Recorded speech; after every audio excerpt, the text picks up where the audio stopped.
everybody, it's Ron from Pick Dawgz, and this is Ron's Rundown. We're going to go over the MLB games scheduled for Friday, June 3rd, 2022. Now, if you like what you see, make sure to give this video a big thumbs up and subscribe to our channel. And don't forget to put your baseball picks in the comments section below.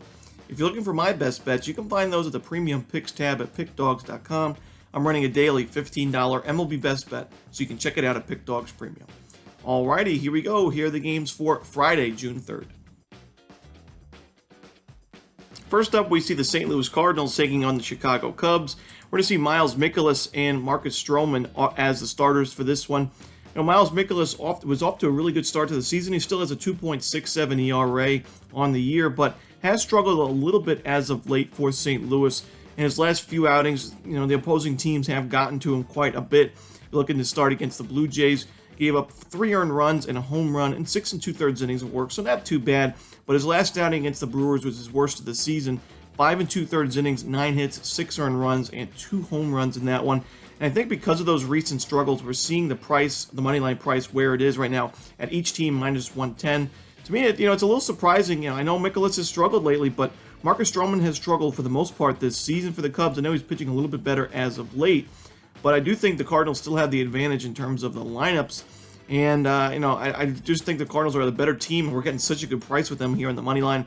This is a game I'm probably going to stay away from, as it does look a little trappy, but I'm going to take the Cardinals here on the money line and take a shot with St. Louis. Next up, we see the San Francisco Giants taking on the Miami Marlins. Alex Cobb and Elieser Hernandez are the starters for this one.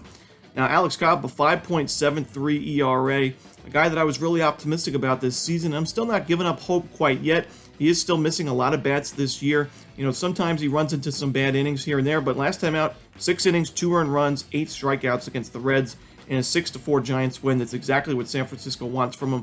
I think he pitches well in this spot, and I think he has an advantage here going up against Elieser Hernandez, a guy who's really struggled in 2022, a 5.77 ERA this year. He's already allowed 14 home runs in 43 2/3 innings, including 3 home runs allowed last time on the mound in Atlanta. 4 innings, 4 earned runs, 7 hits, 3 home runs, like I mentioned.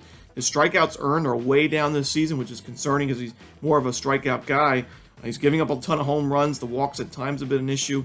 I'm going to take the Giants here on the money line. I think they're the clear favorites in this one. Next up, we see the Washington Nationals taking on the Cincinnati Reds. Josiah Gray and Mike Minor are the starters here. Mike Minor making his season debut with the Reds in this one.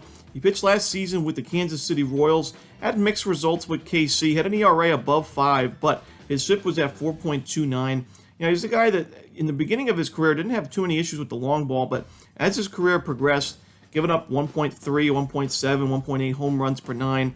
That does concern me pitching at a hitter-friendly ballpark like Great American Ballpark.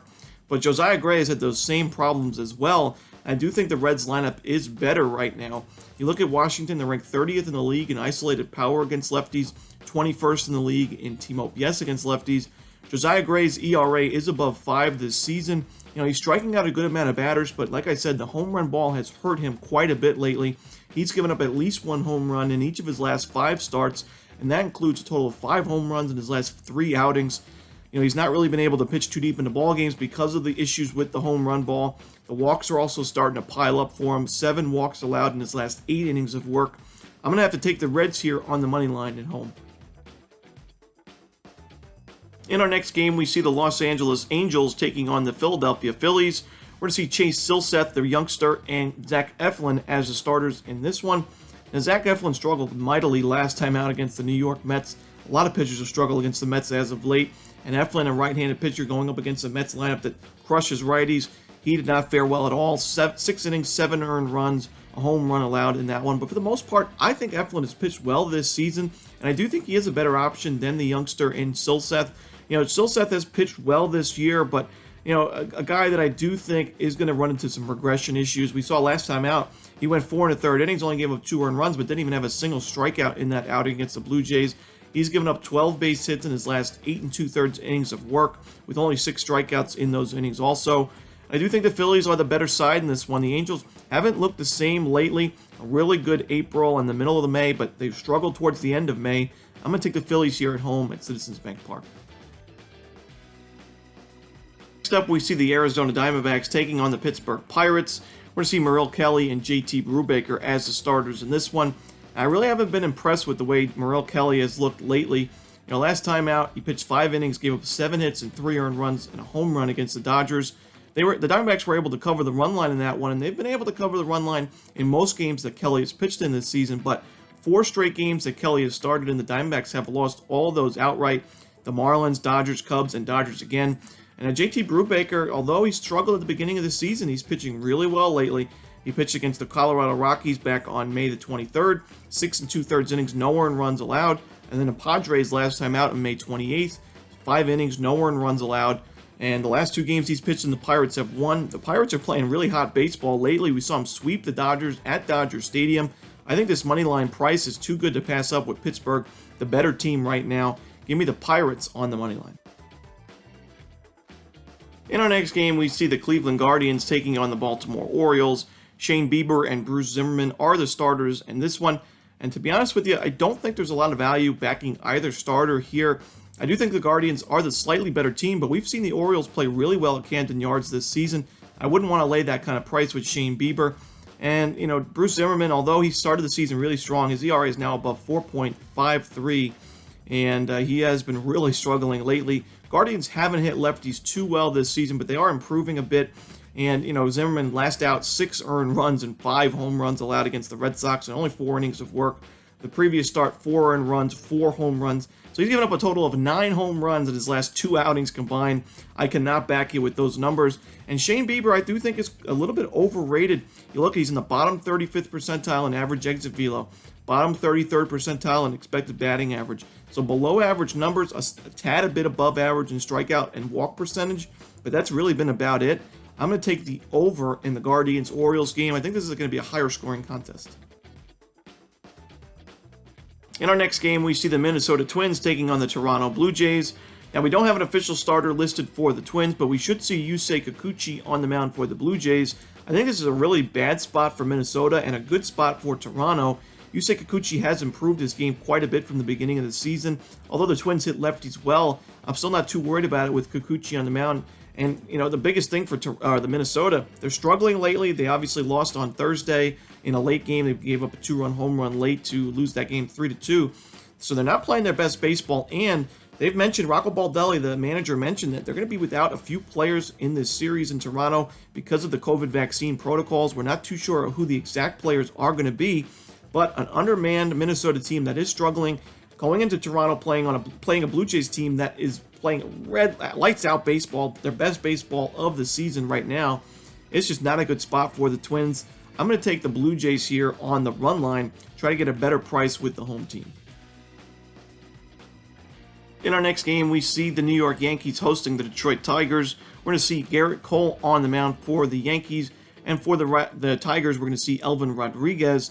Now, Rodriguez hasn't had too much work this year, only 11 2/3 innings. In those innings, he does have 10 strikeouts, not too bad, but 5 walks and 2 home runs allowed already this season. His best start, or his best outing, I should say, this year was in his last start against the Guardians, 4 innings of no-run ball.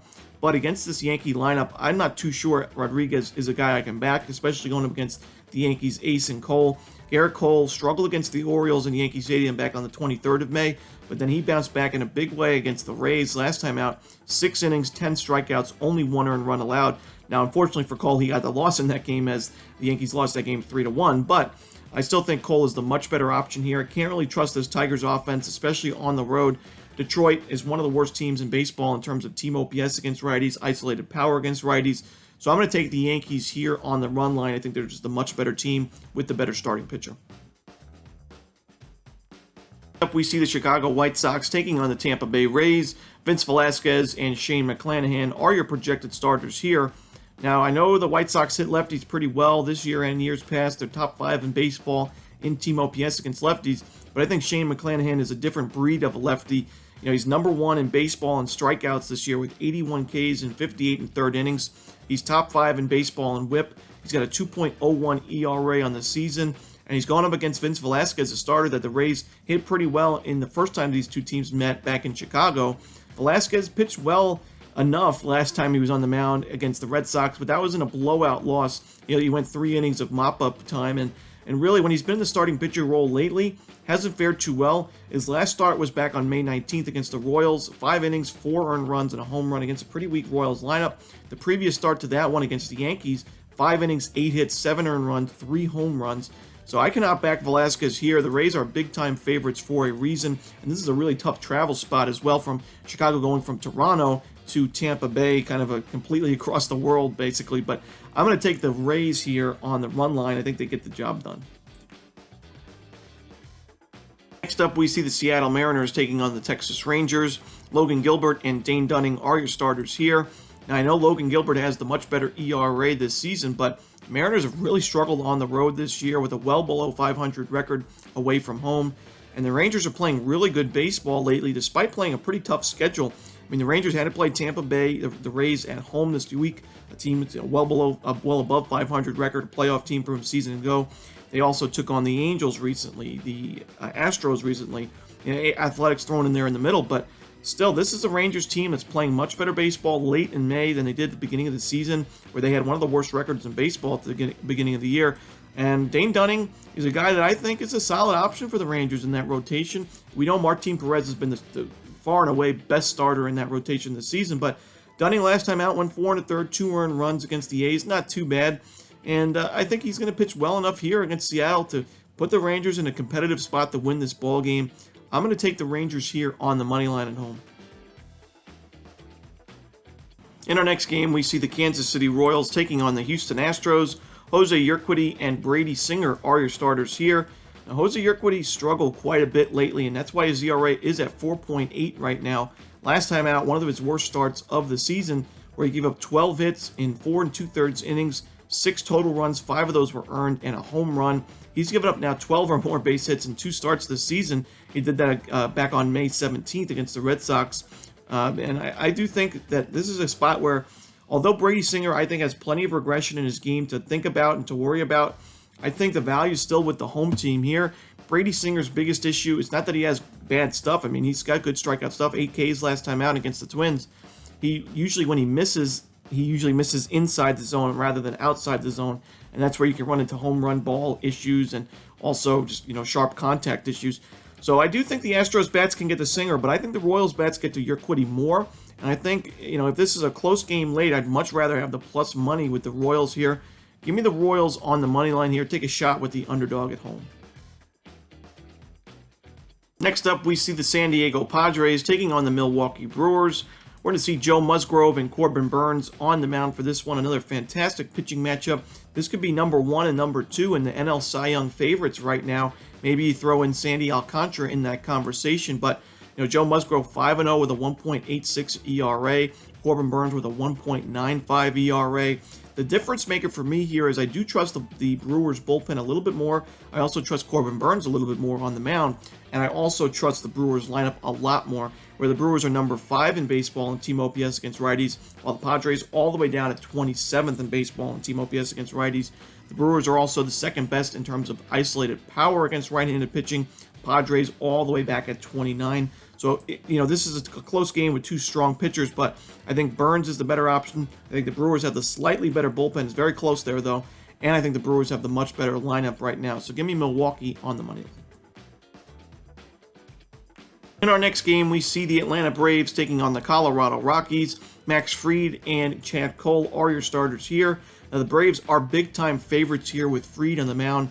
Chad Cole, he's had mixed results this season. His ERA is still at 3.56, so hasn't been too bad, obviously. And his last couple starts haven't been bad either against the Nationals and Pirates, though. 2 weaker lineups. Now you're taking on a back at Coors Field. You're taking on a pretty good Atlanta Braves lineup that's underperformed at times this season, but we know still is very talented from top to bottom. And I do think this is going to be a tough start for Cole, who's had some issues with the long ball recently, giving up a home run in 3 of his last 4 starts. Cole's the type of guy that doesn't want to give up that hard contact. He's more of a pitch to contact guy to begin with. So when you're getting into home run issues, it's really going to be tough, especially at Coors Field. Max Fried, I could see the Rockies putting up a few runs on him early, but I still think he's the better option here, and I also think the Braves had the much better bullpen, and a bullpen that's been a lot more rested recently. We know the Rockies had to play that doubleheader against the Marlins, where it seems like there was 50 runs scored in each of those games, and the bullpen was used a ton in that one. Rockies already have one of the worst bullpens in baseball on paper to begin with, so when you're using a lot of those arms, each and every day, it can be really tough for a bullpen. I'm going to take the Braves here on the money line. I think they get the job done. In our next game, we see the Boston Red Sox taking on the Oakland Athletics. We're going to see Nathan Eovaldi and James Kaprielian on the mound here. Now, I don't know why the Red Sox aren't bigger favorites in this spot. I do think they are the much better team. I think they have the better starting pitcher as well.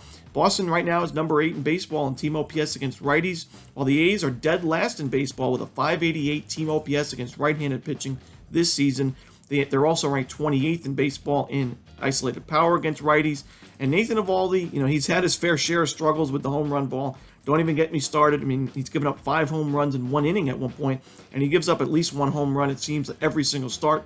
But he's also got good strikeout stuff, and he's facing, like I just mentioned, a pretty weak A's lineup. And James Kaprielian, has not been really sharp this season at all for Oakland. A 5.93 ERA, giving up at least 1 home run in 4 of his last 5. 4 earned runs last time out against the Rangers, 5 earned runs last time out against the Mariners. So I'm going to take the Red Sox here on the money line, getting a pretty good price with Boston.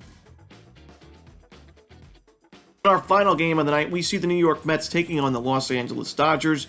Chris Bassett and Tyler Anderson are your starters here.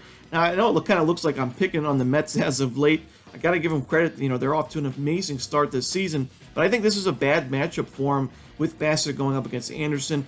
Tyler Anderson's not a guy that I back too often, but he is a left-handed pitcher, and we've seen the Mets struggle a little bit at times against lefties this season. And Anderson 6-0 with a 2.9 ERA, hasn't pitched bad at all this year for the Dodgers. 48 Ks and 49 2/3 innings, so his strikeout numbers are way up. He doesn't give up virtually any walks, only 6 walks allowed this entire season. So I do think the Mets are going to struggle a bit offensively.